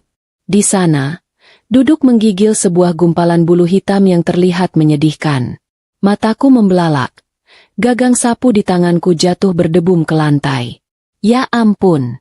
TAM. Si hitam? Pekiku tak percaya. Itu benar-benar dia. Si hitam, kucing kesayangan ibu yang dibuang suamiku 3 hari lalu. Tapi kondisinya bikin air mataku tumpah seketika. Dia kurus sekali. Tulang rusuknya terlihat jelas di balik bulunya yang basah lengket penuh lumpur. Salah satu kaki depannya terangkat, gemetar, terlihat bengkak dan ada luka goresan merah yang masih baru. Sepertinya dia berjalan kaki puluhan kilometer, menembus hutan atau jalan raya, menghindari kendaraan dan orang jahat cuma untuk pulang ke rumah ini. Matanya yang kuning menatapku sayu, tapi ada kilatan tekad yang kuat di sana, seolah dia mau bilang, "Aku pulang, Sari. Aku belum mati." Aku langsung berlutut, tidak peduli lantai basah atau bajuku kotor. Aku merentangkan tangan mau menggendongnya, mau memeluk tubuh kecil yang tangguh itu. Ya Allah, kamu pulang, nak? Maafin aku. Ayo masuk, ayo kita keringkan badanmu. Aku punya ikan goreng di lemari. Racauku sambil menangis bahagia. Rasanya seperti melihat mukjizat di depan mata. Tapi anehnya, saat tanganku menyentuh bulunya, si hitam malah mundur. Dia mengeong keras. Suaranya serak dan mendesak. Dia menolak digendong. Kucing itu malah berbalik badan, tertatih-tatih jalan ke arah hujan lagi, lalu menoleh ke arahku. Loh, TAM? Mau kemana? Di luar hujan. Ayo masuk. Panggilku bingung. Si hitam tidak peduli. Dia balik lagi mendekatiku, menggigit ujung kain jarik yang kupakai, dan menarik-nariknya kuat sekali ke arah kebun belakang. Gigi kecilnya mencengkeram kain batiku, menarik dengan sisa tenaga yang dia punya. Ngeong, ngeong. Suaranya bukan minta makan, tapi seperti orang yang teriak. Cepat ikut aku. Penting. Aku tertegun. Kucing ini baru saja pulang dari neraka. Kakinya sakit, badannya lapar. Tapi dia tidak mau makan atau tidur hangat. Dia malah memaksaku keluar menembus hujan. Seketika aku teringat pesan ibu. Dia tahu, Sari. Dia melihat apa yang ibu lihat. Bulu kuduku meremang lagi. Tapi kali ini bukan karena takut hantu. Ini perasaan takut akan sesuatu yang lebih nyata. Si hitam pasti menemukan sesuatu, atau ingin menunjukkan sesuatu yang tidak bisa menunggu sampai hujan reda. Entah keberanian dari mana, mungkin karena rasa bersalahku yang menumpuk, aku memutuskan untuk menuruti maunya kucing itu. Aku menyambar payung butut di pojok pintu dan senter kecil yang biasa dipakai Mas Bagus kalau mati lampu. Tanpa alas kaki, aku melangkah keluar, membiarkan kaki telanjangku menginjak tanah becek yang dingin. Oke. TAM. Aku ikut. Tunjukkan jalanmu. Kataku mantap. Si hitam langsung melepaskan gigitannya di kainku dan berjalan tertatih di depan, membelah hujan, menuju ke sudut paling gelap di halaman belakang rumah kami. Malam itu, di bawah guyuran hujan dan kilatan petir, aku mengikuti seekor kucing pincang menuju kebenaran yang selama ini terkubur rapat di bawah tanah. Halaman belakang rumah warisan ini luasnya bukan main. Isinya kebun campur aduk yang kalau malam berubah jadi hutan belantara mini yang bikin bulu kuduk berdiri. Rumput ilalang setinggi lutut menyambut langkah kakiku yang telanjang. Rasanya geli-geli seram karena takut menginjak kodok atau ular lewat. Hujan masih turun deras. Airnya dingin menusuk tulang, bikin dasterku basah kuyup dan menempel di badan kayak kulit kedua. Cahaya senter di tanganku bergoyang-goyang tidak tentu arah. Kadang menyorot pohon pisang. Kadang menyorot punggung kursi hitam yang berjalan tertatih-tatih di depan. Kucing itu tidak menoleh sedikit pun. Dia fokus jalan lurus seolah-olah ada GPS gaib yang menuntunnya ke titik koordinat rahasia. Kami berjalan melewati kandang ayam kosong dan jemuran bambu yang sudah lapuk, terus menuju ke sudut paling ujung dekat pagar tembok pembatas. Di sana, berdiri kokoh pohon nangka tua yang umurnya mungkin lebih tua dari umurku. Pohon itu besar sekali. Daunnya rimbun menutupi langit, bikin area di bawahnya jadi gelap gulita dan tanahnya tidak terlalu becek karena terlindung kanopi daun. Si hitam berhenti tepat di antara akar-akar pohon nangka yang menonjol keluar seperti urat raksasa. Napasnya terdengar ngos-ngosan. Badannya naik turun cepat sekali. Aku kasihan melihatnya. Rasanya mau langsung kugendong saja bawa masuk. Tapi si hitam langsung melakukan hal yang bikin aku melongo. Dengan sisa tenaga yang dia punya, si hitam mulai menggaruk tanah di sela-sela akar itu. Kuku-kukunya yang kotor dan mungkin sudah patah sebagian itu mencakar tanah yang agak gembur dengan gerakan panik. Srek! Srek! Srek! Tanah dan kerikil kecil terlempar ke belakang. Dia tidak peduli kakinya yang bengkak itu makin sakit. Dia terus menggali seolah-olah hidup matinya tergantung pada apa yang ada di dalam tanah itu. "Tem, kamu ngapain sih? Nyari tulang ikan?" Tanyaku bingung sambil memayungi dia supaya tidak kena tampias hujan. Tapi melihat kegigihan si hitam, hatiku luluh. Enggak mungkin kucing secerdas dia melakukan hal konyol di tengah badai begini kalau enggak penting banget. Ya sudah, minggir dulu. Biar aku bantu, kakimu nanti tambah parah, kataku akhirnya. Aku melihat sekeliling, mencari alat bantu. Mataku menangkap sebuah cetok semen bekas.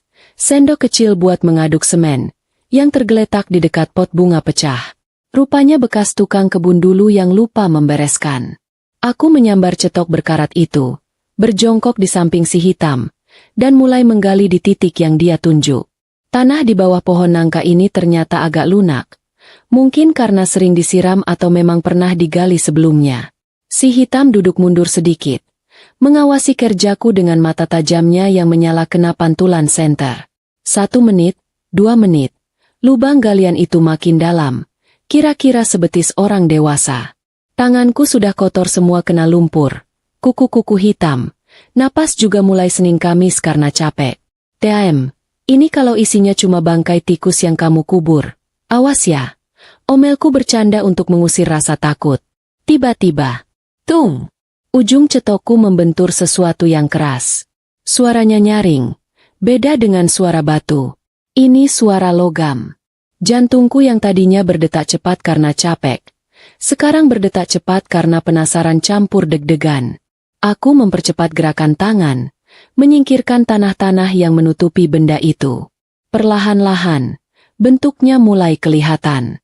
Itu bukan peti harta karun emas kayak di film bajak laut, melainkan sebuah kaleng biskuit legendaris yang biasanya ada di meja tamu pas lebaran. Tahu kan? Kaleng merah kotak gambar ibu-ibu dan anak-anak makan biskuit, yang kalau dibuka isinya seringkali zong alias rengginang atau kerupuk melempem. Tapi kaleng ini beda. Kaleng ini dibungkus rapat sekali pakai lakban hitam berlapis-lapis sampai warnanya hampir tidak kelihatan, dan dimasukkan lagi ke dalam kantong kresek tebal yang sudah robek-robek dimakan tanah. Dengan tangan gemetar, aku mengangkat kaleng itu keluar dari lubangnya. Berat. Isinya jelas bukan biskuit, apalagi rengginang. Ada sesuatu yang padat di dalamnya. Aku mengusap lumpur yang menempel di permukaannya. Si hitam langsung mendekat, mengendus kaleng itu lalu menatapku, mengeong pelan dan panjang. Suaranya terdengar lega, seolah dia baru saja menyelesaikan misi rahasia negara. Ini yang mau kamu kasih tunjuk, TM? Tanyaku lirih. Kucing itu menggesekkan kepalanya ke kaleng kotor itu, mengonfirmasi dugaanku. Tiba-tiba kilat menyambar terang sekali, diikuti suara guntur yang menggelegar duar. Aku kaget setengah mati sampai hampir menjatuhkan kaleng itu. Firasatku mendadak tidak enak. Rasanya seperti ada mata yang mengintai dari balik jendela rumah yang gelap. Aku sadar, aku tidak boleh lama-lama di sini. Kalau Mas Bagus tiba-tiba pulang dan melihatku main galian tanah malam-malam begini, bisa gawat urusannya. Apalagi kalau dia tahu aku menemukan sesuatu yang disembunyikan ibu. Ya, aku yakin 100% ini pasti kerjaan ibu. Siapa lagi yang bisa menyuruh si hitam menjaga rahasia kalau bukan ibu? Ayo masuk, TM. Kita buka di dalam. Di sini bahaya. Ajakku. Aku menjepit kaleng berat itu di ketiak kiri, memegang senter dan payung di tangan kanan, lalu dengan susah payah mencoba menggendong si hitam di pundakku. Untungnya kucing pintar itu menurut. Dia memanjat punggungku dan bertengger di sana walau cakarannya bikin perih sedikit. Kami berdua lari kecil menembus hujan kembali ke pintu dapur. Sesampainya di dalam, aku langsung mengunci pintu dapur rapat-rapat. Bahkan aku tambah ganjalan kursi biar makin aman. Napasku memburu. Air hujan menetes dari rambut membasahi lantai. Aku meletakkan kaleng itu di meja makan. Bentuknya kusam, kotor, dan menyeramkan. Di bawah sorot lampu dapur yang remang, kaleng biskuit itu terlihat seperti kotak Pandora yang menyimpan semua jawaban atas pertanyaan-pertanyaan aneh yang menghantuiku belakangan ini. Kenapa ibu meninggal mendadak? Kenapa Mas Bagus ngebet banget minta surat tanah? Dan kenapa dia benci banget sama si hitam? Aku mengambil gunting dari laci. Tanganku masih gemetar hebat karena kedinginan dan ketakutan. Si hitam duduk di atas meja, tepat di samping kaleng itu. Matanya tidak lepas menatapku. Dia seperti saksi bisu yang siap melihat kebenaran terungkap. Bismillah. Bisikku pelan. Ujung gunting mulai menyobek lakban tebal yang membungkus kaleng itu. Krek-krek. Suara lakban yang ditarik terdengar nyaring di keheningan dapur. Dan saat tutup kaleng itu akhirnya terbuka, bau ape kertas tua dan bau obat-obatan langsung menyeruak keluar, menampar hidungku dengan kenyataan yang siap membalikan duniaku 180 derajat. Kaleng itu ternyata bukan berisi emas batangan atau perhiasan berlian yang bisa bikin aku mendadak jadi orang kaya baru, melainkan berisi sampah, masa lalu yang harganya jauh lebih mahal dari nyawa. Di dalamnya, tergeletak sebuah buku tulis tua dengan sampul batik yang ujungnya sudah keriting dimakan usia, dan sebuah bungkusan plastik kecil berisi bubuk putih yang diikat karet gelang merah. Jantungku berdetak tidak karuan. Rasanya seperti mau lompat keluar lewat tenggorokan. Bau ape kertas bercampur bau obat-obatan menyengat hidung. Bau yang sama persis dengan bau kamar ibu di hari-hari terakhirnya. Si hitam duduk diam di samping kaleng itu. Matanya menatapku lekat, seolah sedang mengawasi apakah aku cukup berani untuk menghadapi kenyataan ini. Dengan tangan yang masih gemetar hebat sisa kedinginan, aku meraih buku tulis itu.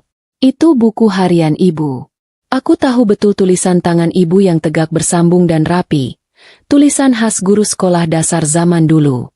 Halaman-halaman awal cuma berisi catatan belanja bulanan atau resep masakan. Hal-hal sepele yang bikin aku tersenyum getir. Tapi begitu aku membuka halaman-halaman terakhir, tulisan ibu berubah. Tulisannya jadi berantakan, naik turun tidak jelas, dan tintanya banyak yang luntur.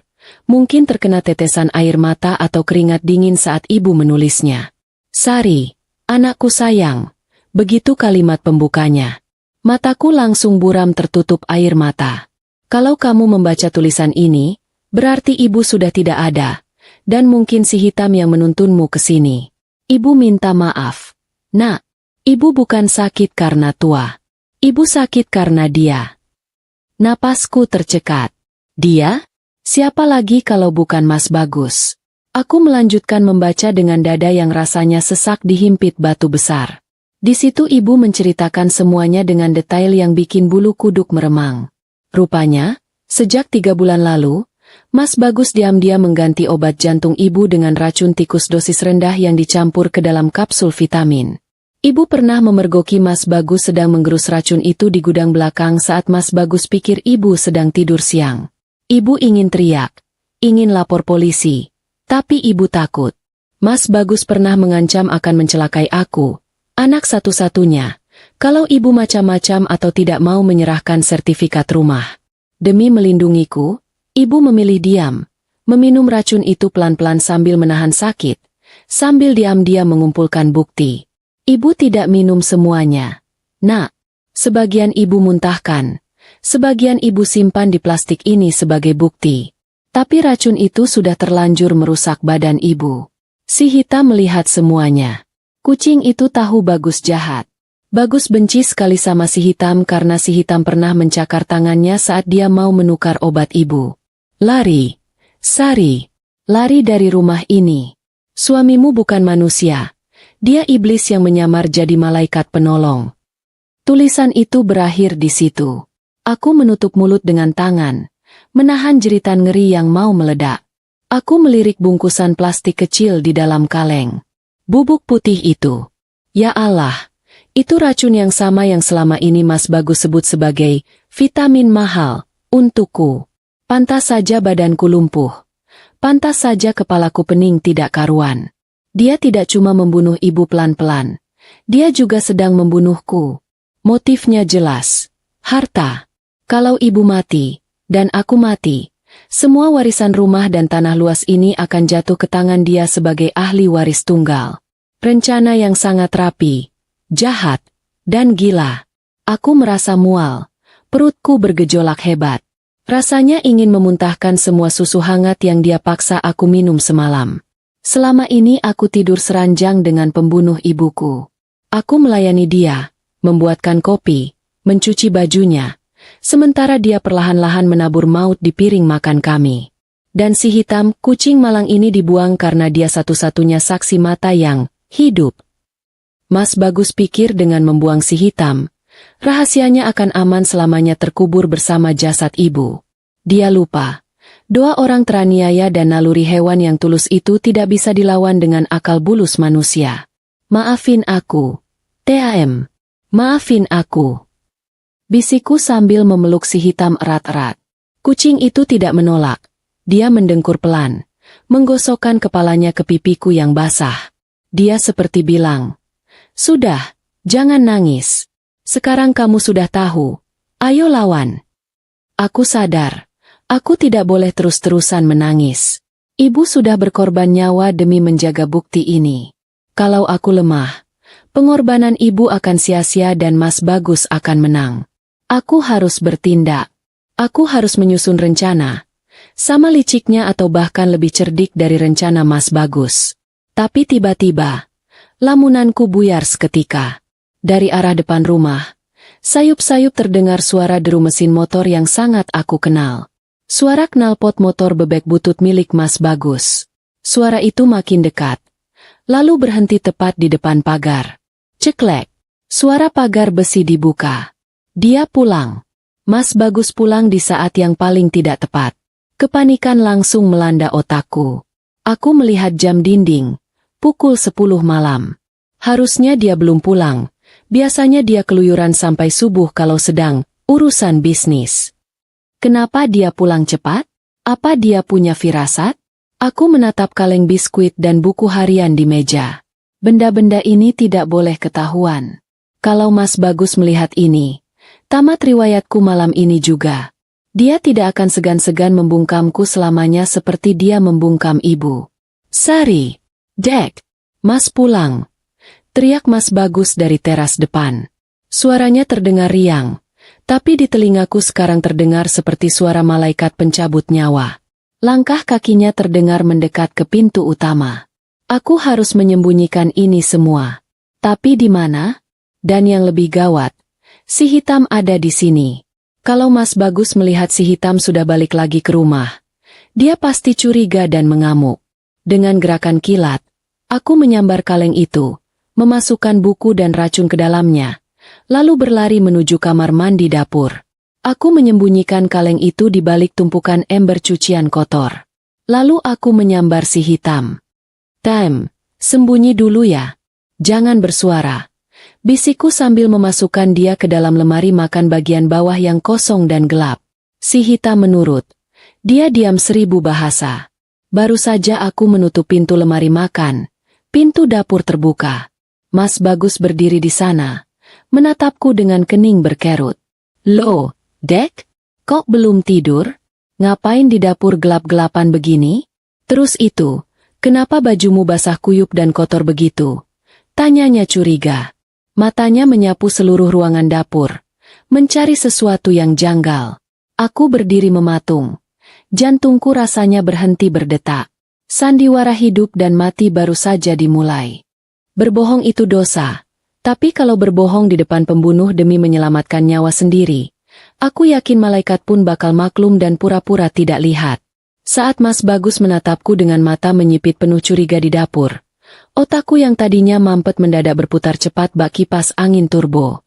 Dia bertanya kenapa aku basah kuyup dan penuh lumpur jam 10 malam. Kalau aku salah jawab sedikit saja, bisa-bisa nyawaku melayang malam ini juga, menyusul ibu ke alam baka sebelum waktunya. Aku menarik napas panjang, berusaha menekan rasa gemetar di lutut, lalu memasang wajah paling memelas dan bodoh yang bisa aku buat. Itu, Mas. Tadi aku dengar suara gelodak kencang banget di belakang. Aku takut ada maling atau genteng bocor. Jadi aku nekat cek keluar. Dasar nasib lagi sial. Aku malah terpleset di dekat got. Jatuh deh kena lumpur. Jawabku sambil memijat pinggang, pura-pura kesakitan. Aku menambahkan bumbu dramatis sedikit. Sakit banget loh, Mas. Kamu sih pulangnya lama. Aku kan takut sendirian di rumah sebesar ini. Mas Bagus terdiam sebentar. Matanya meneliti bajuku dari atas ke bawah. Jantungku rasanya mau copot saat tatapannya berhenti di tanganku yang kuku-kukunya masih hitam kena tanah galian. Tapi dasar Mas Bagus yang memang dasarnya meremehkan istrinya. Dia cuma mendengus kasar lalu geleng-geleng kepala. Makanya, kalau malam itu tidur, bukan keluyuran cari penyakit.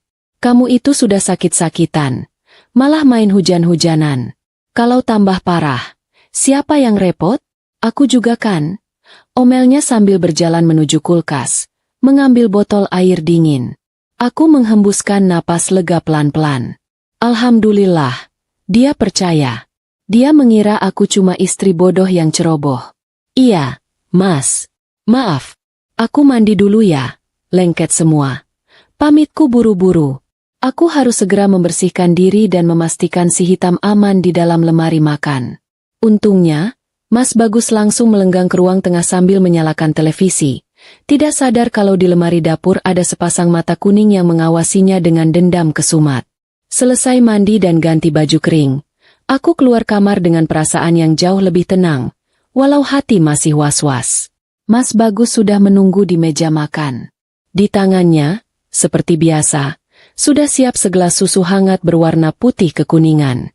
Senjata andalannya. Kalau dulu aku melihat gelas itu sebagai tanda cinta suami, sekarang aku melihatnya seperti gelas berisi air raksa yang siap membakar usus. Sini, Dek, duduk. Perintahnya. Nadanya sok lembut, tapi matanya dingin. Ini Mas buatkan susu lagi. Spesial malam ini Mas kasih dosis vitaminnya agak banyak. Biar badanmu hangat dan gak masuk angin habis hujan-hujanan tadi. Aku duduk di hadapannya. Tanganku meraih gelas itu. Baunya manis bercampur amis obat. Aku menatap cairan itu. Lalu menatap wajah Mas Bagus. Di balik brewok tipis dan wajah gantengnya itu, tersimpan jiwa iblis yang tega membunuh mertua sendiri demi tanah warisan. Rasanya aku ingin menyiramkan susu panas ini ke mukanya saat itu juga.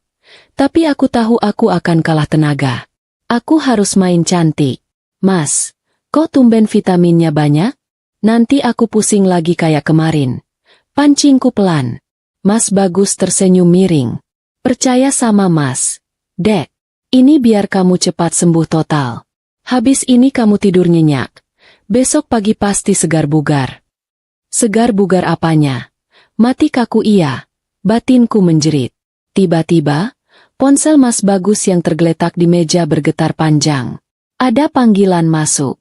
Layarnya menyala menampilkan nama, Bos Bengkel. Yang aku yakin itu nama samaran penagih utang atau bandar judinya. Mas Bagus tampak panik sedikit. Dia melirikku lalu menyambar ponselnya. Mas, angkat telepon dulu ya di depan. Urusan bisnis penting. Kamu minum itu sampai habis. Awas kalau nggak habis, Mas marah loh. Ancamnya sebelum setengah berlari ke teras depan. Ini dia kesempatanku. Begitu punggung Mas Bagus hilang di balik pintu, aku langsung berdiri. Aku menyambar pot tanaman lidah mertua yang ada di pojok ruang makan. Maaf ya tanaman, kamu jadi tumbal malam ini. Semoga kamu kuat. Bisikku sambil menuangkan seluruh isi gelas susu itu ke dalam pot tanah. Cairan putih itu meresap cepat ke dalam tanah gembur. Aku meletakkan gelas kosong itu kembali ke meja, menyisakan sedikit bekas susu di bibir gelas seolah-olah aku baru saja meminumnya dengan lahap. Saat Mas Bagus kembali 5 menit kemudian dengan wajah tegang, sepertinya habis dimarahi di telepon, dia melihat gelas kosong di meja. Wajah tegangnya langsung berubah cerah. Senyum kemenangan terukir di bibirnya. Dia pikir aku sudah menelan racun itu. Dia pikir aku akan tidur panjang dan mungkin tidak bangun lagi. Atau setidaknya makin lemah tak berdaya. Pintar istri Mas. Gitu dong, nurut. Pujinya sambil mengelus kepalaku. Sentuhannya membuat kulitku merinding jijik. Aku menunduk, memasang wajah sedih dan pasrah. Ini saatnya melancarkan serangan balik. Mas, aku tadi mikir pas mandi. Kataku pelan. Suaraku kubuat bergetar. Aku capek sakit-sakitan terus. Aku capek kita ribut terus masalah uang dan rumah. Mungkin kamu benar, Mas. Rumah ini bawa sial buat aku. Sejak ibu meninggal, aku nggak pernah tenang di sini. Mata Mas Bagus membelalak, berbinar-binar seperti anak kecil dapat permen. Maksud kamu? Aku nyerah. Mas, jual saja rumah ini. Aku ikhlas. Kataku mantap. Menatap matanya dalam-dalam. Besok pagi, kita urus surat kuasanya. Kamu mau jual buat bengkel kan? Ya sudah, ambil saja semuanya. Aku cuma pengen sembuh dan hidup tenang sama kamu. Mas Bagus hampir melompat kegirangan. Dia memelukku erat. Pelukan yang terasa mencekik leher. Alhamdulillah. Akhirnya kamu sadar juga. Dek, ini keputusan terbaik. Kamu tenang saja. Nanti kalau bengkelnya sukses, Mas belikan kamu rumah gedongan, mobil mewah, emas berlian, semuanya. Janji manis keluar dari mulutnya seperti air keran bocor. Deras tapi tidak ada isinya. Aku melepaskan pelukannya perlahan. Tapi ada syaratnya. Mas, potongku. Wajahnya berubah waspada sedikit. Syarat apa? Aku nggak mau dibilang anak durhaka sama tetangga karena jual tanah warisan diam-diam. Aku mau semuanya resmi dan transparan. Besok pagi, jam 9, tolong panggil Pak RT dan Pak RW ke sini buat jadi saksi tanda tangan surat kuasa. Biar nanti nggak ada fitnah kalau aku dipaksa atau ditipu. Aku mau tanda tangan di depan mereka. Biar sah secara hukum dan agama. Pintaku dengan nada polos yang sangat meyakinkan. Mas Bagus tampak berpikir sejenak. Dia curiga. Tapi keserakahan di matanya jauh lebih besar daripada kecurigaannya. Dia pikir dia sudah menang. Dia pikir aku sudah takluk oleh racun dan dominasinya. Saksi. Ah, Baginya itu hal kecil. Justru dengan adanya Pak RT, surat itu bakal makin kuat dan dia bisa segera mencairkan uangnya. Oke, gampang itu MAH.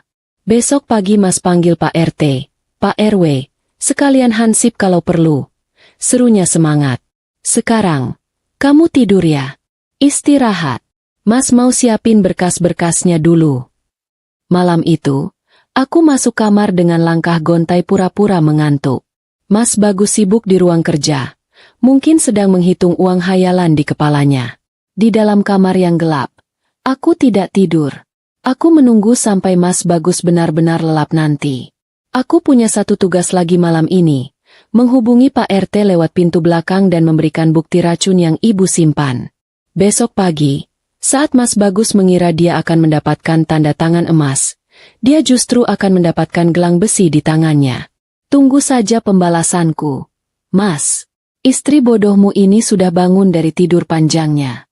Pagi itu Mas Bagus dandan ganteng sekali. Rambutnya disisir licin pakai minyak sampai lalat saja mungkin bakal terpleset kalau nekat mendarat di kepalanya. Dia memakai kemeja batik terbaiknya, sepatu pantofel yang disemir mengkilap, dan senyumnya merekah lebar persis seperti caleg yang yakin bakal menang pemilu. Aroma parfumnya menyengat satu ruangan, berusaha menutupi bau busuk niat jahat yang tersimpan di hatinya. Sementara aku cuma duduk diam di kursi tamu memakai daster sederhana yang ditutupi kardigan rajut. Wajahku kutekuk lesu, dan mataku sembab. Tentu saja itu semua cuma kosmetik sandiwara, karena di dalam dadaku, jantungku berdetak kencang menabuh genderang perang. Tepat jam 9 pagi, Pak RT datang. Tapi beliau tidak sendiri. Mas Bagus memang menyuruh Pak RT mengajak Pak RW. Tapi yang datang justru Pak RT bersama dua orang laki-laki tegap berjaket kulit hitam yang wajahnya asing. Mas Bagus yang sedang di atas angin sama sekali tidak curiga. Dia pikir itu mungkin keponakan Pak RT atau warga baru. Dia menyambut mereka dengan ramah tamah yang berlebihan. Menyalami satu persatu dengan cengkraman tangan yang sok akrab. Silakan duduk, Pak RT, bapak-bapak sekalian. Maaf ya jadi merepotkan pagi-pagi. Biasa, istri saya ini agak manja. Maunya ada saksi biar hatinya tenang mau jual tanah. Kata Mas Bagus sambil melirikku dengan tatapan mengejek yang tersamar. Dia meletakkan map merah berisi surat tanah dan surat kuasa di atas meja, di samping segelas kopi dan jajanan pasar yang sudah disiapkannya. Pak RT, pria parubaya yang biasanya hobi bercanda, kali ini wajahnya kaku dan tegang. Beliau cuma mengangguk singkat. Iya, Mas Bagus. Kita selesaikan saja secepatnya. Mbak Sari sudah siap? Tanya Pak RT sambil menatapku. Ada kode rahasia di mata beliau. Kode yang bilang, tenang, Sari, kami siap. Mas Bagus menyodorkan pulpen emas ke arahku. Ayo, Dek, tanda tangan di sini ya. Di atas materai. Habis ini urusan selesai, kita bisa pindah dan hidup enak, bujuknya. Matanya berbinar-binar melihat kertas itu, seolah kertas itu adalah tiket masuk surga. Aku mengambil pulpen itu. Tanganku gemetar. Mas Bagus tersenyum puas. Dia menahan napas menunggu tinta menyentuh kertas. Tapi bukannya tanda tangan. Aku malah meletakkan pulpen itu kembali ke meja dengan bunyi tak yang cukup keras. Senyum Mas Bagus langsung luntur seketika. Loh, kok ditaruh? Ayo cepetan, orang-orang sibuk nih. Desaknya, nadanya mulai tidak sabar. Aku mengangkat wajah, menatap Mas Bagus tepat di manik matanya. Tidak ada lagi tatapan istri yang takut dan lemah. Aku nggak bisa tanda tangan, Mas. Soalnya tangan pembunuh enggak berhak menerima harta warisan orang yang dia bunuh. Kataku lantang, suaraku bergema di ruang tamu yang hening. Mas Bagus terlonjak kaget. Wajahnya memerah padam. Ngomong apa kamu? Sari, jangan ngelantur. Kamu masih mabuk vitamin ya? Bentaknya kasar. Lupa kalau ada tamu di situ. Aku merogoh saku kardiganku dan mengeluarkan kaleng biskuit kecil yang sudah kumal. Lalu meletakkannya di atas tumpukan surat tanah itu. Bukan vitamin, Mas. Tapi racun tikus. Dan ini.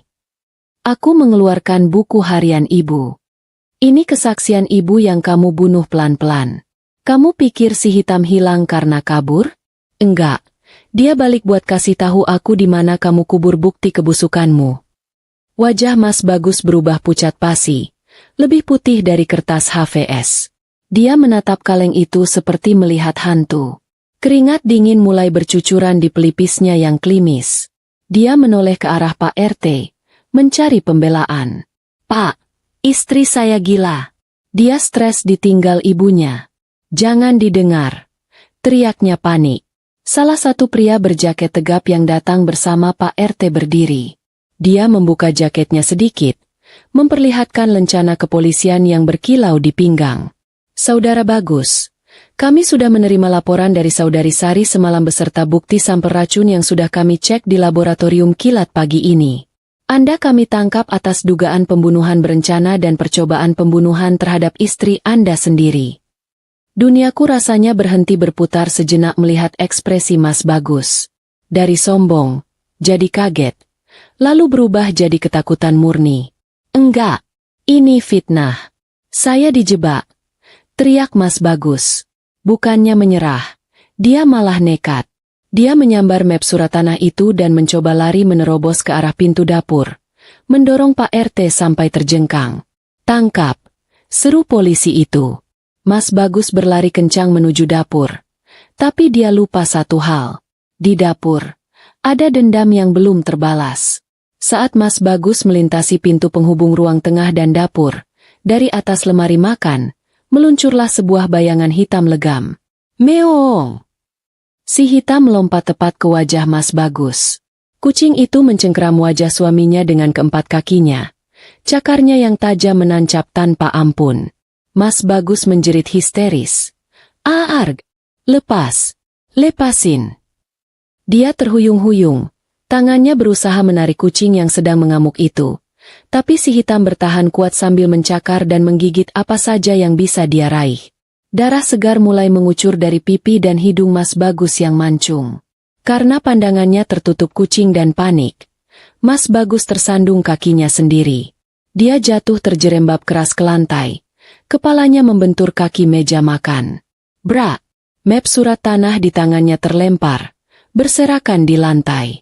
Si hitam langsung melompat menjauh dengan anggun, mendarat mulus di meja makan, lalu duduk menjilati kakinya seolah baru saja selesai olahraga pagi. Dua orang polisi langsung menyergap Mas Bagus yang masih mengerang kesakitan memegangi wajahnya yang sudah tidak berbentuk. Suara klik borgol yang dikunci menjadi suara paling merdu yang pernah kudengar seumur hidup. Mas Bagus diseret bangun, wajah gantengnya hancur, rambut klimisnya acak-acakan, dan harga dirinya sudah rata dengan tanah. Saat dia digiring keluar melewati aku, Mas Bagus menatapku dengan tatapan penuh kebencian. Awas kamu, Sari, aku suamimu. Ancamnya lemah. Aku menatapnya dingin. Suamiku sudah mati. Mas, mati bareng nuraninya waktu dia racunin ibu. Selamat menikmati penjara. Semoga di sana nggak ada tikus yang harus kamu racun. Jawabku pedas. Mobil polisi membawa Mas Bagus pergi. Diikuti tatapan kaget para tetangga yang mulai berkerumun. Bu Tejo di sebelah rumah sampai lupa menutup mulutnya saking kagetnya. Rumah kembali sepi. Tapi kali ini sepinya beda. Ini sepi yang melegakan. Tidak ada lagi ancaman. Tidak ada lagi racun, tidak ada lagi ketakutan. Aku berjalan ke dapur, menghampiri si hitam yang masih duduk di atas meja. Kucing itu menatapku, lalu mengeong pelan. Meong. Suaranya lembut, beda banget sama suara garangnya tadi waktu menyerang Mas Bagus. Aku menggendong pahlawan kecilku itu, memeluknya erat, mencium kepalanya berkali-kali. Air mataku menetes lagi, tapi kali ini air mata syukur. Terima kasih ya, Tam. Terima kasih sudah pulang. Terima kasih sudah jaga Sari. Bisikku. Si hitam mendengkur keras. Getarannya terasa nyaman di dadaku. Di luar, matahari bersinar makin terang, mengeringkan sisa-sisa hujan semalam. Di bawah pohon nangka tua di halaman belakang, aku tahu arwah ibu pasti sedang tersenyum melihat kami. Harta warisan dan sertifikat tanah itu masih ada di meja, tapi bagiku, harta yang paling berharga sekarang ada di pelukanku. Seekor kucing hitam kampung, pincang, dan dekil, yang harganya tidak akan bisa dibeli dengan uang sebanyak apapun. Hidupku mungkin harus dimulai lagi dari nol sendirian. Tapi aku tidak takut. Selama ada si hitam, aku tahu, aku tidak akan pernah benar-benar sendiri.